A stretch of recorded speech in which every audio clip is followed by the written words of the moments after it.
Here with the Vice President of Bicknell Racing Products, Randy Williamson, joins me, and the last name sounds familiar. His son is Matt, who had himself quite the season this year. We are here at the new Expo Center on the property of the New York State Fairgrounds for the Northeast Racers Auction and Trade Show. The Bicknell booth is pretty much all set up. How are things going here on Thursday so far at, I believe, 5 o'clock or so? Yeah, very good. We got the booth all set up. We've got the HBR 98H Jimmy Phelps team helped us out by bringing a show car over here for us, which was nice, of Al Henke and Kurt for working so hard to get it here. Car is immaculate, beautiful condition.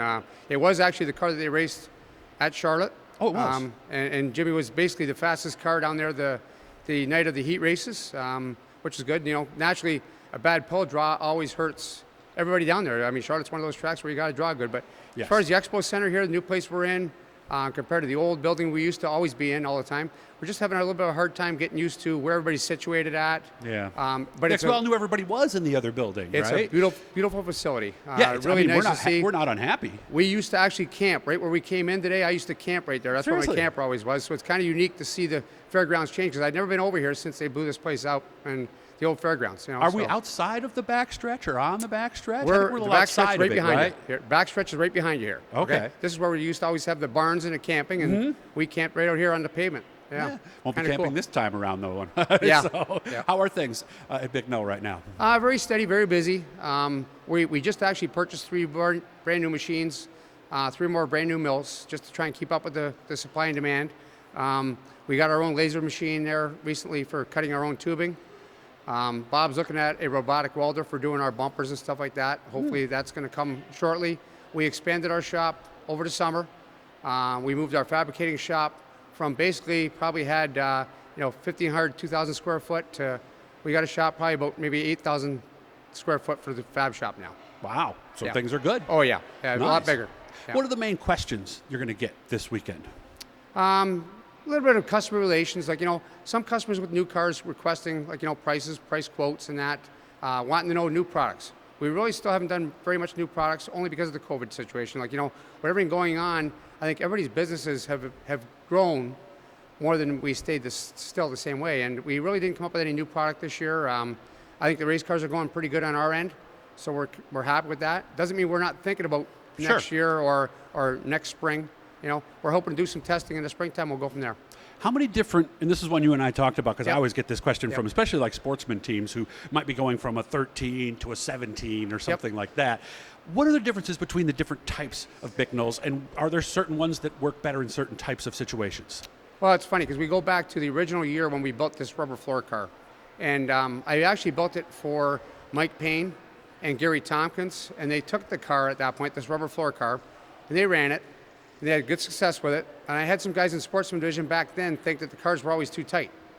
Nowadays, pretty well everybody in the sportsman division has a version 2 rubber floor car, which Okay. we feel is still the best. Okay, if you for a want car sportsman. that's, Okay. yes, and modified, and big Oh, block really? modified. Across the board. If you want a car that's more freed up, then you should go to a stock floor car, but then don't complain about no grip when the track gets slippery.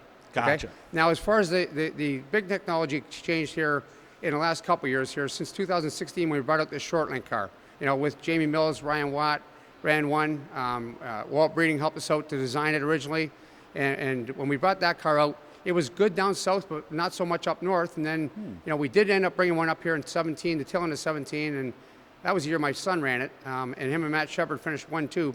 Matt Williamson finished second. Shepard won the race in the small block division with that short rod car against the bar car.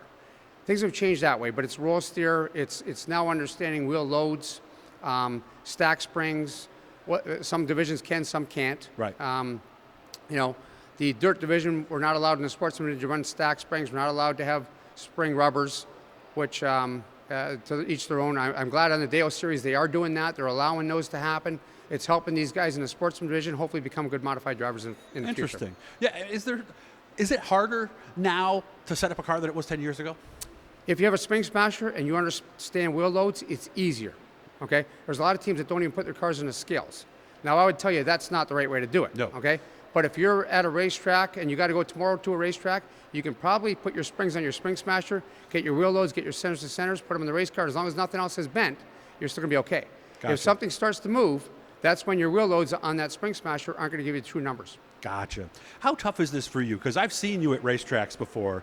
Yep. How many calls would you get between, say, Saturday at noon and Saturday at midnight? It was actually good this year. Oh, it wasn't so to bad? a certain point. I was getting frustrated with staying at home and watching races on the internet, and my internet's doing rotations, and my wife's getting mad at me for yelling at the TV was nothing to do. But I You're found like it better this year being at home to watch everybody's race cars on TV than being at the racetrack and talking to one customer here while the races are going on and not be able to watch the races. Gotcha. So now what I did was I could actually be on the phone with a customer and still watching somebody else's race car on the racetrack going around to help them out that way. So how many calls do you think? 50? When racing's going on any night I can get, maybe 1 or 2 phone calls, or I might get 10 or 15 phone calls. Okay. It depends on where they are, especially when the drivers haven't been to a racetrack before. That's when I get most of the calls. Like, Gotcha. This year, the past year here, Anthony Prego was calling up quite a bit, and we think we got Anthony pretty good. Like, he would phone me up a lot, but that's good for him and me both, because I get to learn what's going on at the racetrack, not being there. Gotcha. Yeah, because at the racetrack, you're going to miss some calls, too. It might be loud sure. where you are. And My phone never stops. But it's the way we grew the business, and that's the way I want it to be. All right, so come on in and see him this weekend. How long out if I order a car right now? Unfortunately, we're March 25th. But Okay. I do have some dealers that have dates, Oh, okay. There's a lot of dealers that do have dates available, too, that they can call a dealer. There's some that's down near the Grandview, Big Diamond area, BFP, Hoffman's, Metal Fab. They've got some dates open that I know of. Okay. Okay. Up here, there's Andy's Speed Shop, Barron's Speed, Scott Jeffrey's Speed. So, there's all these guys that have some dates open with us. Very good. Good to see you, man. Yeah. All right, Thanks, hit Dougie. the Blue Thanks, E, Ernie. guys, and that'll subscribe every time we're talking to somebody cool. We'll see you this week. I'll be doing a lot of stuff very cool here inside this brand new building. Have a great night. Thanks, Doug.